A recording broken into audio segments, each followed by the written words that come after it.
Olá, seja muito bem-vindo ao Conta Corrente. Um novo capítulo na guerra comercial entre os Estados Unidos e China afetou o mercado financeiro no mundo todo, quer dizer, quase todo, porque aqui o dólar fechou praticamente estável e a Bolsa de Valores com forte alta. Porque ficamos na contramão. Você vai ver agora porque o Conta Corrente está no ar.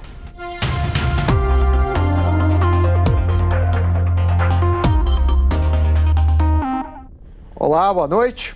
Aumenta a tensão no mercado financeiro global. Isso porque a guerra comercial entre Estados Unidos e China deu mais um passo nesta terça-feira.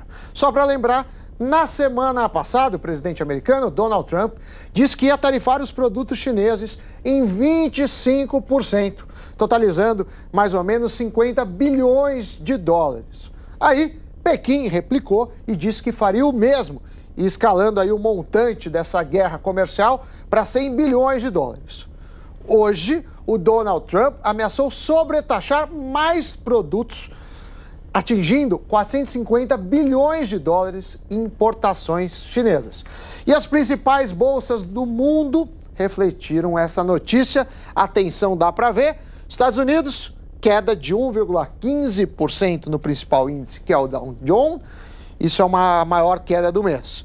A London Stock Exchange, a bolsa inglesa, o indicador da bolsa inglesa, caiu pouco, 0,36, até porque a Europa não está exatamente no centro dessa linha de fogo. Agora, na China, Xangai caiu muito forte, caiu quase 4%.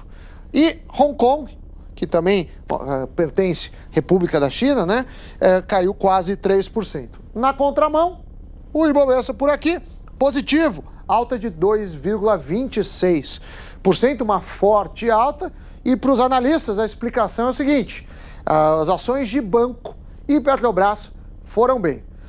Para a maior parte dos economistas, os bancos subiram com a chance maior de ser aprovado o cadastro positivo, que pode melhorar o resultado dos bancos. Já a Petrobras foi impulsionada pela expectativa de votação de um projeto sobre direitos da exploração do pré-sal. E para falar sobre isso e os demais assuntos da economia, recebo aqui ao vivo no estúdio da Globo News São Paulo, Álvaro Bandeira, que é economista-chefe da Modal. Álvaro, seja bem-vindo ao Conta Corrente, uma boa noite para você. A gente tem que se preocupar com essa guerra comercial, assim, o que quer dizer em termos econômicos essa briga entre duas economias gigantes? Eu acho que é muito ruim para o mundo inteiro, né? Você tem um desequilíbrio em todas as commodities. Pode ser até que alguns países venham se beneficiar disso, vendendo soja, por exemplo. A China tem que comprar soja, a China tem que comprar petróleo, os Estados Unidos têm que comprar muitas coisas do mundo inteiro. Alguns países podem até, nesse meio do caminho, se beneficiar, mas o prejuízo para o mundo inteiro é muito grande nos desequilíbrios. E isso acaba desequilibrando moedas também, né? Então, é um quadro complicado a ser sanado. Agora, para o Brasil, a gente é mais beneficiado, a gente é mais prejudicado? Isso pode afetar dólar ou nossas commodities? Como que você enxerga? Eu acho que a gente vai conseguir vender um pouco mais de minério, acho que a gente vai conseguir vender um pouco mais de soja, a gente vai conseguir vender um pouco mais de milho, mas tem uma greve do caminhoneiro no meio do caminho, afetando todo o transporte pelo modal rodoviário, que é complicado. Os preços sobem um pouco e subiram nesses últimos dias, a soja subindo um pouco de preço, minério de ferro oscilando bastante, ontem subiu bastante, hoje cai. Enfim, então acho que você tem um quadro, nesse momento, muito conturbado e o pior é que isso acaba afetando lá na ponta o crescimento global, a recuperação econômica global. E aí todo mundo perde. Aí todo mundo perde. E em relação ao dólar, tem algum caminho? Isso ajuda, aprecia o real, deprecia o real frente ao dólar? Olha, eu acho que o dólar passa uma situação sui generis, quer dizer, a economia americana está crescendo forte, vai crescer 2,9%. O que para um país rico é muito significativo. É muito significativo, e é mais ou menos aquela história da corrente mais fraca que o seu elo mais forte, né? Não pode existir. Então a moeda americana tende a se valorizar no mundo. E mais ainda, com o Banco Central americano elevando taxa e outros países elevando taxa de juros também, o que você tem novamente é um desequilíbrio nas moedas e os países emergentes e desajustados, como é o caso do Brasil, desequilibrados, como é o caso do Brasil, acabam sofrendo mais. A gente pode citar Argentina, pode citar Turquia, que também tiveram que fazer altas de juros, que tiveram que fazer muitas mudanças na sua economia, e isso vai, certamente, veio para o Brasil uma rebarba disso, uma onda disso, e o Brasil está conseguindo, de certa forma, até surfar razoavelmente bem nisso. Agora, a Bolsa hoje subiu, teve uma alta expressiva, mas é interessante que ontem os bancos caíram bastante, hoje subiram bastante, sim. O que teve essa mudança de humor? Foi só o cadastro positivo?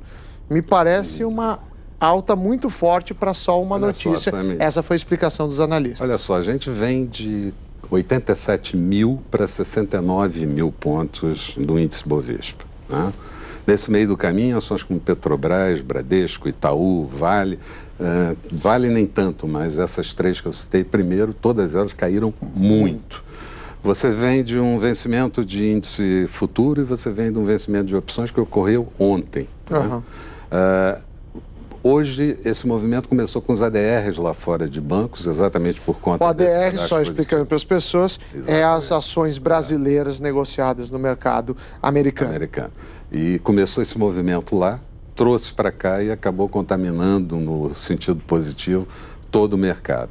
Mas a gente vem de 9 pregões de queda nos últimos 10 pregões. Então, até para cair mais, precisa ter um repique, precisa ter alguma coisa desse gênero. Então você vai ter que apurar nos próximos dias. A gente já volta a conversar, porque começou hoje a reunião do governo para definir a nova meta da taxa de juros da economia. O Banco Central se reúne para decidir a Selic e o resultado sai amanhã. A expectativa da maior parte dos economistas, dos analistas, é que ela siga nesse patamar que é de 6,5% ao ano.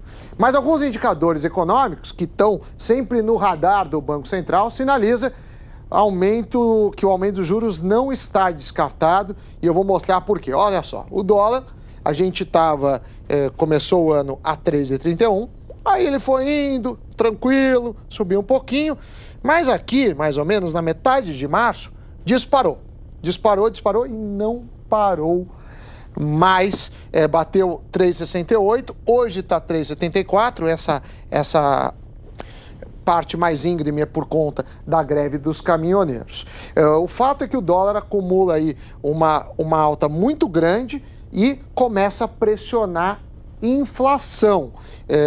Por quê? Porque com o dólar mais caro, produtos também ficam mais caros no Brasil. Ficando mais caros esses produtos, o Banco Central pode ter que subir os juros para conter a inflação. E a gente deve lembrar que, fora isso, estava conversando com o Álvaro, também os Estados Unidos está indo bem, pode subir juros lá, então talvez o Brasil tenha que subir para manter. Quando a gente fala de inflação, a gente tem uma outra tela aqui. Essas são as perspectivas, as previsões da inflação. Isso é que toda semana o Banco Central pergunta para os economistas, para os analistas, fala: quanto vocês acham que vai ser a inflação? Bom, começou, na verdade, dia 11 de maio estava 3,45. E de lá para cá, só piorou a perspectiva de inflação. A última que foi divulgada foi em relação ao dia 15/6, foi de 3,88, foi divulgada ontem, mas em relação ao dia 15/6. E aí a gente vê que o dólar já começa a ter algum impacto nisso, e também a paralisação, porque aí deixou aí alguns produtos mais caros, algumas empresas vão aumentar preço justamente para recuperar. Então, apesar de a maioria, e eu inclusive acreditar nessa manutenção da taxa de juros, pode ser que em breve tenhamos um aumento. Essa é a minha opinião, falei a dos analistas, mas estou aqui com o Álvaro, vou perguntar para ele. Álvaro, como você enxerga a reunião que começou hoje, delibera amanhã? Manutenção ou alta de taxa de juros? Eu estou fazendo coro com você, sabe? Porque eu acho que não tem alta de juros e o Banco Central dessa vez vai acompanhar a tendência do mercado. A Na passada, última... não, né? Na última, só lembrando, todo mundo achava que iria cair e não caiu. Agora, você acredita, porque outro dado que tem, primeiro, né, a gente tem que lembrar que a meta de inflação é 4,5, sendo 1,5 ponto percentual para cima ou para baixo, então de 3 a 6 está sob controle, parece estar sob controle. E o Banco Central falou, não, a gente está olhando a inflação. Mas você acredita manutenção até o final do ano? Ou seja, a gente termina 2018 com que taxa Selic? Eu acho que termina com 6,5. Eu acho que essa é a aposta majoritária. Majoritária, tá? Nesses relatórios. 6,5. Pode, efetivamente, se você tiver uma contaminação maior, porque até aqui você não tem uma contaminação maior do dólar, o Banco Central nos últimos dias tem conseguido domar a taxa cambial nesse nível aí de 3,70, 3,75. Ela já esteve a quase 4, né? Então, eu acho que não tem contaminação na taxa de inflação, mas certamente, se houver uma contaminação, você pode ter no finalzinho do ano um aumento de taxa de juros. Mas eu acho que esperar mesmo por aumento de taxa de juros adiantou um pouquinho, vai ser provavelmente no final do primeiro trimestre de 2019. Agora, quando a gente fala de taxa de juros, os Estados Unidos deve aumentar mais a taxa. Você não acredita que o Banco Central vá responder aqui, porque aumentando a taxa lá, você pode ter um fluxo aí de migração e o dólar pode subir. E se você não acredita, qual a sua previsão de dólar para o final do ano? Os economistas estão trabalhando aí na casa de 3,60, a maioria. Como que você enxerga essa situação? Eu acho que esse 3,70 para final de ano está muito bom. Mas é preciso ver o que vai acontecer com o dólar no mercado internacional. Sim. Porque tem uma faixa que o Banco Central não consegue dominar, que é o que acontece Sim. lá fora. Então, eu acho que 3,70 é uma boa aposta para final de ano. 3,70, 3,75, e aí não teria contaminação e não teria necessidade de elevar juros da taxa Selic ainda nesse ano. Álvaro, obrigado pela sua participação aqui no Conta Corrente. Uma boa noite para você e até a próxima. Agora chegou a hora de dar um giro pelos importantes números da economia do dia. Vamos para o telão?